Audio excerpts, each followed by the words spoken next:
Assalamualaikum warahmatullahi wabarakatuh. Salam sejahtera bagi kita semua.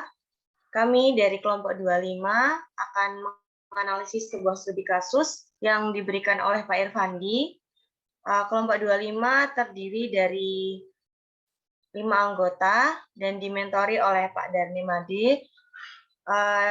Anggota yang pertama yaitu Halimatus Sadia, yang kedua Nilam Dina Ridani, yang ketiga Ahmad Fatahillah, yang keempat Nadia Rahma Aulia Zuri, dan yang kelima Syifa Amanda.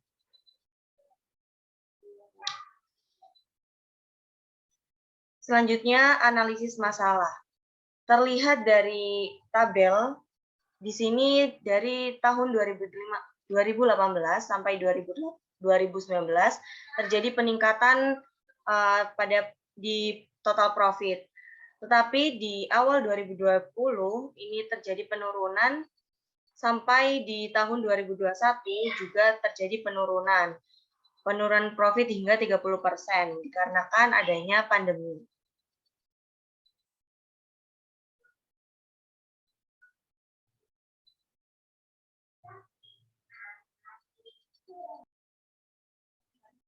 Selanjutnya yaitu mengenai analisis penyebab. Dilihat dari data sebelumnya, data penjualan kuliner bisnis dari Pak Parto itu mengalami kenaikan dari tahun pertama yaitu 2018 ke 19. Kemudian ke 2 tahun berikutnya yaitu dari 2019 ke 2020 dan kemudian ke 2021 itu mengalami penurunan. Hal itu disebabkan oleh beberapa hal. Yang pertama adanya pandemi, kemudian yang kedua ada banyaknya pesaing, yang ketiga terhalang biaya dan channel untuk promosi, dan yang keempat adalah menu yang tidak sesuai dengan konsep dari warung dan kafe. Bisa dilihat pada data di samping, ini ada beberapa pesaing bisnis kuliner yang sama. Setidaknya ada 5 pesaing yang mengalami pertumbuhan dari 2019 ke 2021. Hal ini juga menyebabkan bisnis dari warung Pak Parto ini mengalami penurunan di saat pandemi.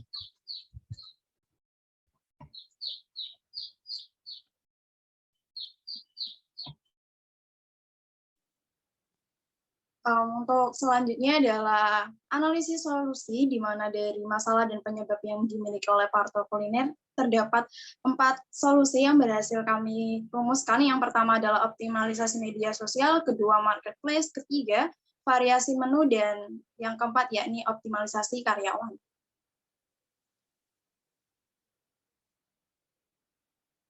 Untuk bagian optimalisasi sosial media, berdasarkan case yang sudah dijelaskan sebelumnya, bahwasanya pihak Parto Kuliner merasa kesulitan untuk bisa mempromosikan produk atau makanannya dikarenakan masalah channel dan juga biaya. Padahal sosial media yang sudah dimiliki oleh Parto Kuliner, yakni Instagram dan Facebook, bisa menjadi tools utama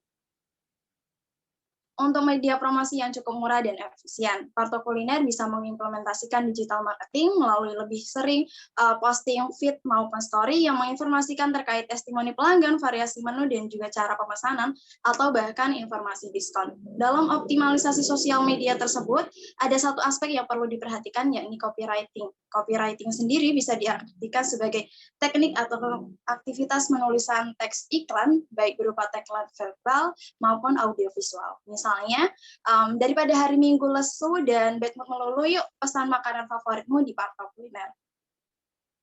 Next. Untuk solusi selanjutnya adalah marketplace. Untuk bisa menjangkau pasar yang lebih luas serta meningkatkan omset penjualan, penggunaan marketplace juga bisa menjadi solusi yang bisa diterapkan oleh Parto Kuliner. Karena mendapatkan makanan dengan cepat dan praktis sudah menjadi habit sebagian masyarakat Indonesia. Dan lagi pula, kos yang dibutuhkan untuk bisa bergabung di marketplace ini tidak terlalu mahal. Beberapa contoh marketplace yang bisa dipilih oleh Parto Kuliner misalnya GoFood, ShopeeFood, maupun GrabFood. Next.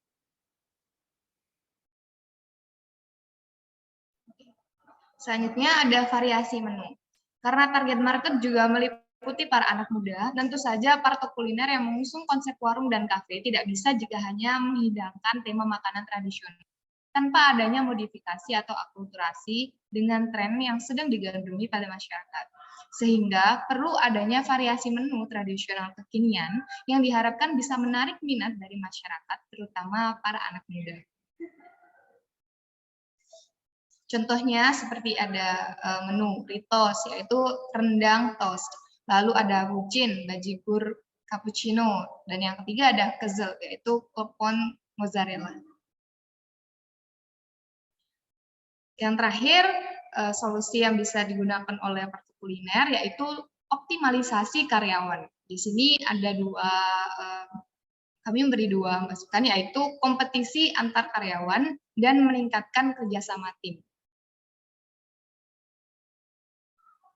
Untuk kompetisi antar karyawan ini, setiap perusahaan pasti akan mengadakan kompetisi antar karyawan atau divisi mereka sebagai bentuk untuk upaya mewadahi kreativitas para karyawan. Selain itu, untuk meningkatkan tingkat produktivitas juga dalam perusahaan.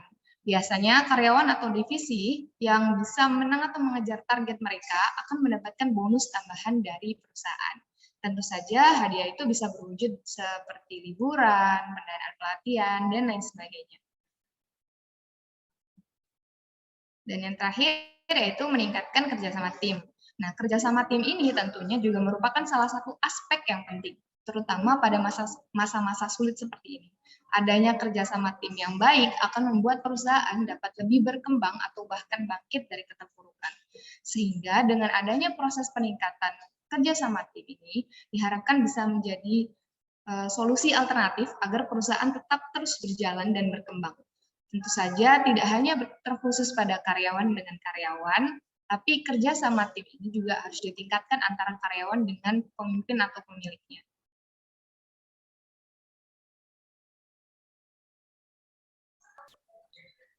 Dari penjelasan analisis studi kasus ini bisa disimpulkan bahwa di kedai Pak Parto ini memiliki beberapa penyebab terjadinya penurunan profit. Yang pertama yaitu adanya pandemi COVID, kedua banyaknya pesaing, kemudian terhalang biaya untuk promosi, yang keempat menu tidak sesuai dengan konsep yang dibuat oleh Pak Parto itu.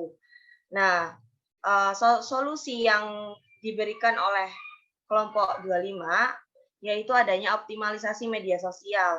Dengan adanya Facebook dan Instagram yang telah dimiliki, itu bisa dimaksimalkan untuk selalu posting story ataupun testimoni pelanggan.